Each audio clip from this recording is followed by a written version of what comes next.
सुहागपुर विधानसभा क्षेत्र में।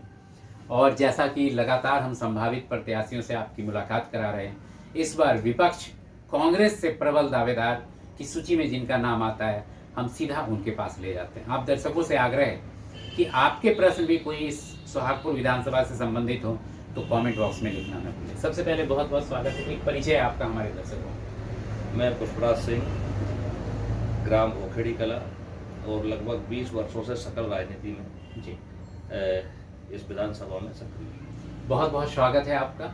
आपके नाम की चर्चा मतदाता कर रहे हैं इस बार विधानसभा संभावित विधानसभा प्रत्याशी के रूप में। जानना चाहेंगे कि कांग्रेस सुहागपुर से किन मुद्दों पे चुनाव लड़ रही है? देखिए, सुहागपुर काफ़ी पिछड़ी हुई विधानसभा है जी। यहाँ कोई पूरी विधानसभा में कोई नगर पालिका नहीं है, 2 नगर पंचायतें भर इसमें हैं, यानी ये ग्रामीण क्षेत्र बाहुल विधानसभा है जी। और शिक्षा की कमी है, रोजगार की कमी है, रोजगार कारखाने हमारे यहाँ है नहीं है जी। तो पूरी विधानसभा परिस्थिति आप समझ सकते हैं जी। ऐसा कहा जा रहा है कि सुहागपुर तो भाजपा का गढ़ बन गया है। लंबे समय से आप लोगों को कांग्रेस के लिए उनको भेदना या तोड़ना बड़ा मुश्किल हो गया है। तो आपको क्यों लग रहा है कि इस बार कांग्रेस फिर रेस में लड़ाई में है? देखिए, ये तो कांग्रेस ये आप माने कि नया विधानसभा बना जी। और जो हमारे 3 प्रत्याशी शुरू में 2008 में जब प्रत्याशी रहे मेहरबान सिंह जी, वो भी नए थे। अगर उनको रिटर्न किया जाता तो निश्चित चुनाव जीतते हम जी। दूसरी बार जब चुनाव दिया, टिकट दिया तो रणवीर सिंह जी को जी। रणवीर सिंह जी भी जब चुनाव लड़े तो अचानक टिकट मिला, उनके लिए भी विधानसभा नई हो गई जी। तीसरी बार विधानसभा के प्रत्याशी रहे सतपाल पलिया जी, वो बाहर से हैं, पिपरिया विधानसभा से।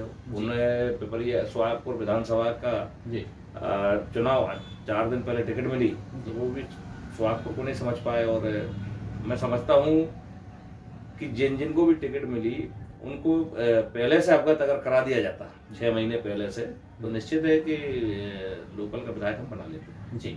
मतलब लगातार अगर पहले घोषणा होती है तो कांग्रेस को इसका लाभ जी मिलेगा। जी। अब किसानों के लिए कांग्रेस लगातार आवाज उठाती रही है सदन से लेकर सड़क तक। आपको क्या लगता है सुहागपुर में कौन सा मुद्दा है जिसको कि किसानों के लिए आप लोग करेंगे?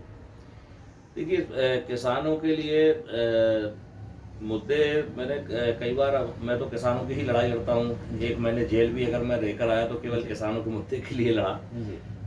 हमारे यहाँ बहुत सारे मुद्दे हैं, जैसे धान खरीदी, मूंग खरीदी, इनमें जो भ्रष्टाचार हो रहा है ये बड़ा मुद्दा है। हम क्यों वेयर हाउस आए अपना माल लेकर?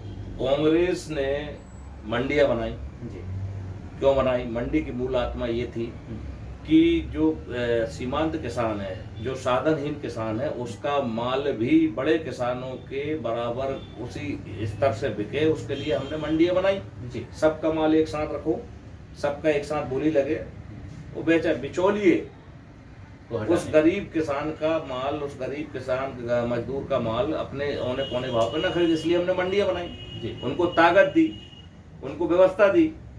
हुआ क्या? नया कानून बना के वो मंडियों को खत्म कर दिया गया। दूसरी बात, उस समय आज से 30 साल पहले जब साधन नहीं थे, संसाधन नहीं थे, सड़कें नहीं थी, हमने व्यवस्थाएं बनाई कि समर्थन मूल्य पर गेहूं वहीं जाके खरीदो किसानों का। हर 10-12 गांव के बीच में, फिर उसको हमने और कम किया, हर लगभग 7-8 गांव के बीच में एक समर्थन मूल्य का गेहूं खरीदी केंद्र का हमने एक स्थान बनाया।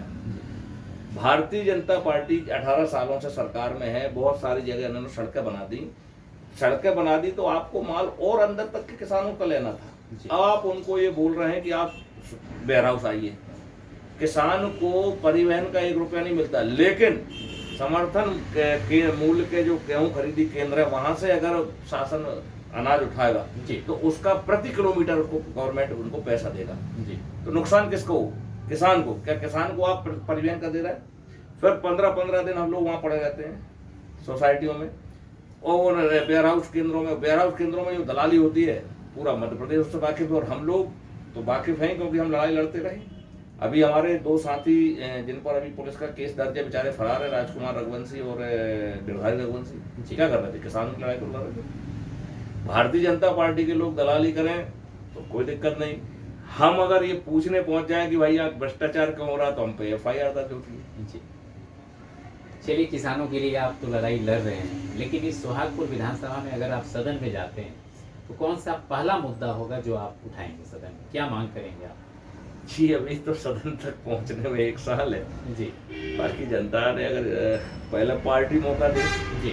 मैदान में उतरने का, अगर पार्टी मौका देती है फिर जनता के दरबार में जाएंगे। जी। फिर जनता अगर मौका देती है तब विधानसभा की बात है, तो अभी मैं समझता हूँ ये तो बहुत दूर की कौड़ी है। जी। अभी तो पार्टी की नज़रों में खरा उतरना है, फिर जनता की नज़र में खरा उतरेंगे, जी। फिर आपसे मुलाकात होगी तब बताएंगे।